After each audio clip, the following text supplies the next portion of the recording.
नमस्कार दोस्तों, मेरा नाम रिजवाना शेख है। विश्वास नियम सर्वोच्च शक्ति के 7 नियम सांसारिक और आध्यात्मिक सफलता पाने का विश्वसनीय तरीका बाय सहश्री पार्ट 17 कंटिन्यू करती हूँ। विश्वास नियम 0। विश्वास का न अंत न शुरुआत। विश्वासांत विश्वासपूर्ण पूर्णता।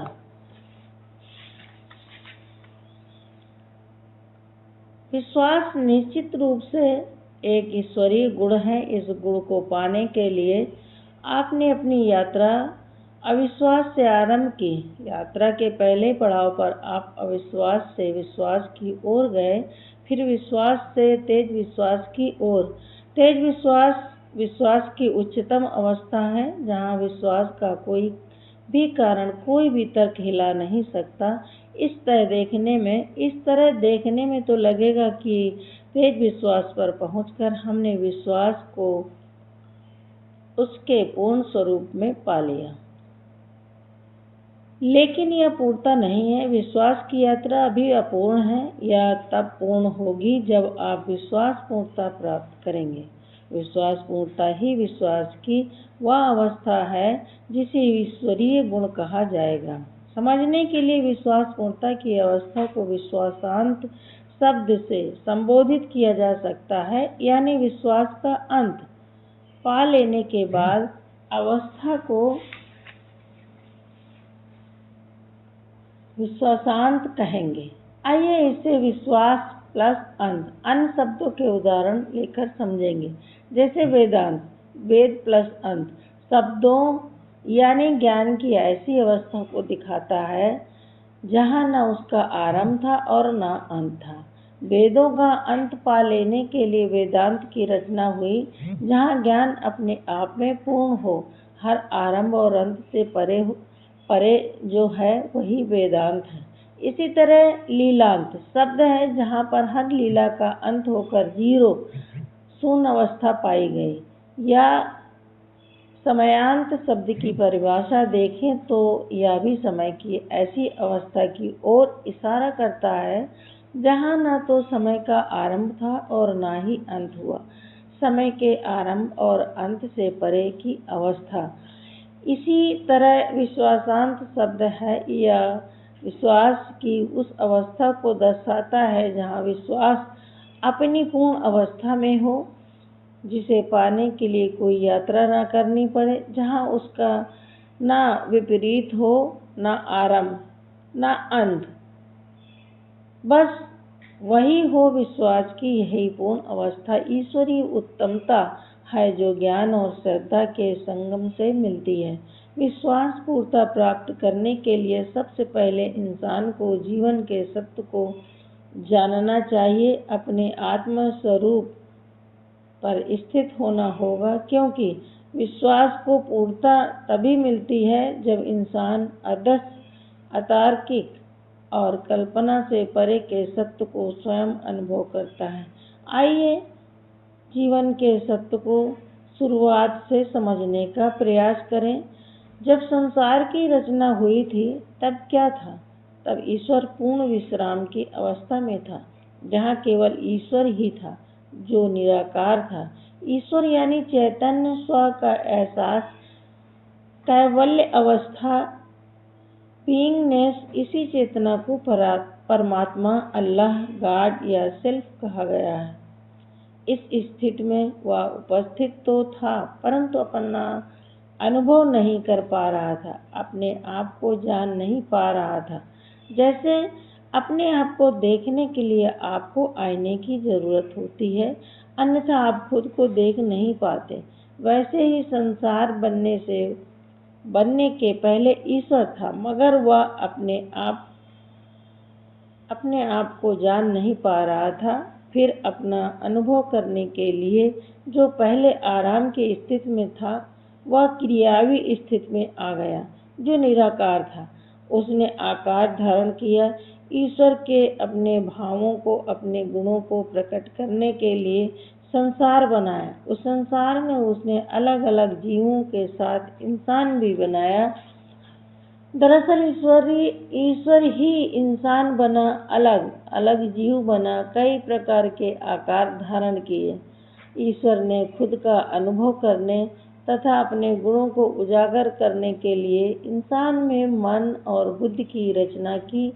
केवल इंसान में ही उसने सोचने की शक्ति डाली, लेकिन शरीर के साथ जुड़ने पर ईश्वर खुद को शरीर ही मानने लगा। अपने असीम स्वरूप को भूलकर खुद को सीमित और आकार मानने लगा।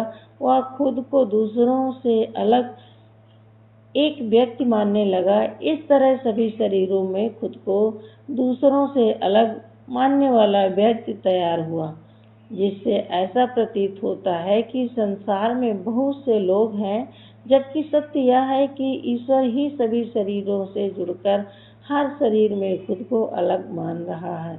दूसरों से अलग होने की यह केवल मान्यता है जिसमें रचनाकार ही उलझ जाता है। जैसे कोई जादूगर ऐसा उत्तम तिलिस्म रचे कि जिसमें वह खुद कठपुतली बन जाए और सब भूल कर यह मानने लगे कि मैं तो कठपुतली हूँ और जादूगर कोई और ही है।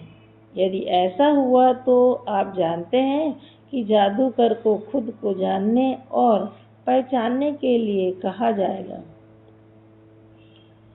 उसी तरह इंसान भी जब अपना असल स्वरूप जान जाता है, यानी जब ईश्वर फिर से खुद को अलग मानने के जाल से स्वयं को मुक्त करता है, तब संसार बनाने का असली उद्देश्य पूर्ण होता है। इसी अवस्था को आत्म साक्षात्कार होना कहा गया।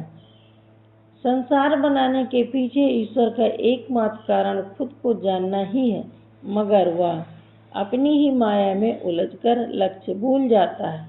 जैसे आईने में अगर हम खुद को नहीं देख पाए तो उस आईने का कोई उपयोग नहीं होता। इसी तरह संसार ईश्वर का आईना है। इस आईने में असली मैं का साक्षात्कार नहीं हुआ तो जीवन सार्थक नहीं होता। अतः जानने वाला खुद के प्रति जागृत हो जाए, यही लक्ष्य है जीवन का। कई बार इंसान को ध्यान करते समय, चाहे कुछ क्षणों के लिए ही क्यों न हो, अपने होने का अनुभव होता है, मगर अनुभव की एक छोटी सी झलक इस उद्देश्य को पूर्ण नहीं कर पाती, क्योंकि उसका मन माया का थोड़ा आकर्षण देखते ही फिर संसार की तरफ मुड़ जाता है। जब हम अपने अनुभव में पूरी तरह स्थापित हो जाते हैं, तब ही असली उद्देश्य पूर्ण होता है। इसे ही स्वयं में स्थापित होना या सेल्फ स्टेबलाइजेशन कहा गया है, जहाँ स्वयं की पहचान पाकर इंसान स्वानुभव में सदा के लिए स्थापित हो जाता है। आत्म साक्षात्कार के बाद जब मन में विचार उठते हैं, तब वहाँ ये मेरे विचार हैं कि भावना नहीं होती। वहाँ इंसान हर परिस्थिति में अहंकार के अलग गिरने उठने और सांसारिक जीवन के उतार चढ़ाव से तथा मान्यताओं और पुरानी धारणाओं से पूर्ण रूप से मुक्त हो जाता है। स्वयं में स्थापित होने के बाद जो होता है वह बदलाहट नहीं, बल्कि दूसरी तरह से रूपांतरण है। जैसे एक कीट रूपांतरित होकर तितली का रूप ले लेता है और बंधन मुक्त होकर खुले आकाश में विचरण करता है। इस अवस्था में शरीर द्वारा सारे सांसारिक कार्य होते हैं, जीवन और सुंदर हो जाता है। वहाँ चैतन्य अपनी पहचान मन बुद्धि शरीर के साथ नहीं जोड़ता, वह केवल साक्षी बनकर उपस्थित होता है।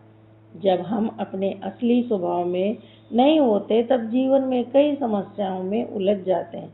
कई दुविधा भरे प्रश्न उठते हैं, जैसे मैं यह कार्य कर पाऊंगा या नहीं, मैं फला परिस्थिति का सामना कैसे करूं, मैं इस पर निर्णय कैसे लूं।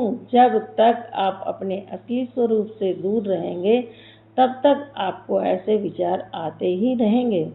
इसके विपरीत जब आप अपने स्वभाव से जुड़ते हैं, तब सारे प्रश्न ही विलीन हो जाते हैं। कैसे होगा, इसे जानने की जरूरत ही नहीं, बचती। कोई भी उत्तर, कोई भी सुलझन अपने आप सोच से प्राप्त होते दिखाई देती है। यही विश्वासपूर्णता की अवस्था है जहाँ हम सब साफ साफ दिखाई देता है। इस अवस्था में विश्वास रखने या न रखने का सवाल ही नहीं उठता। यहाँ पर देखने का अर्थ जानना भी है। जब कोई अपने अनुभव से अदृश्य को जान लेता है तब सच्चाई पर कोई प्रश्न चिन्ह नहीं रहता। इसे एक उदाहरण से समझें। मान लें एक कमरा बनाना है जिसके लिए हम जानते हैं कि 4 खंभे होना आवश्यक है। अब एक इंसान को बताया गया, यहाँ 4 खंभे हैं, तुम अपने आधार पर दीवारें बांधना शुरू करो। मगर वह कहता है, यहाँ तो 3 ही खंभे हैं, चौथा खंभा बनाना पड़ेगा। हालांकि वहाँ 4 खंभे हैं, मगर एक खंभा खंभे के पीछे छिपा होने की वजह से उसे दिखाई नहीं दे रहा। तब उसे कहा जाता है, 4 खंभे हैं, तुम विश्वास करो और कमरा बांधना शुरू करो। फिर क्या वह कहता है, मुझे तो दिखाई नहीं दे रहा, मैं विश्वास कैसे करूं? वह दीवारें बनाने को मना कर देता है और वहां से चला जाता है, क्योंकि उसका विश्वास दृश्य पर आधारित है, यानी तेज विश्वास नहीं है। दूसरे इंसान को वही काम बताया जाता है, लेकिन उससे बताने वाले पर विश्वास है, इसलिए भले ही चौथा खंभा अदृश्य है, वह काम शुरू कर देता है। उसके विश्वास को तेज विश्वास कहा जाएगा, क्योंकि उसे किसी सबूत या दृश्य की जरूरत नहीं है। लेकिन जो बता रहा है उसका विश्वास कैसा? वह कहेगा, मुझे तो खंभा दिखाई दे रहा है, उसमें विश्वास की क्या जरूरत? ठीक इसी प्रकार आत्म साक्षात्कार के बाद उस शरीर में विश्वास की आवश्यकता ही नहीं होती, उसके लिए कुछ भी अदृश्य नहीं रहता। वहाँ विश्वास रखने की बात उसके लिए लागू ही नहीं होती। यही विश्वास पूर्णता की अवस्था है।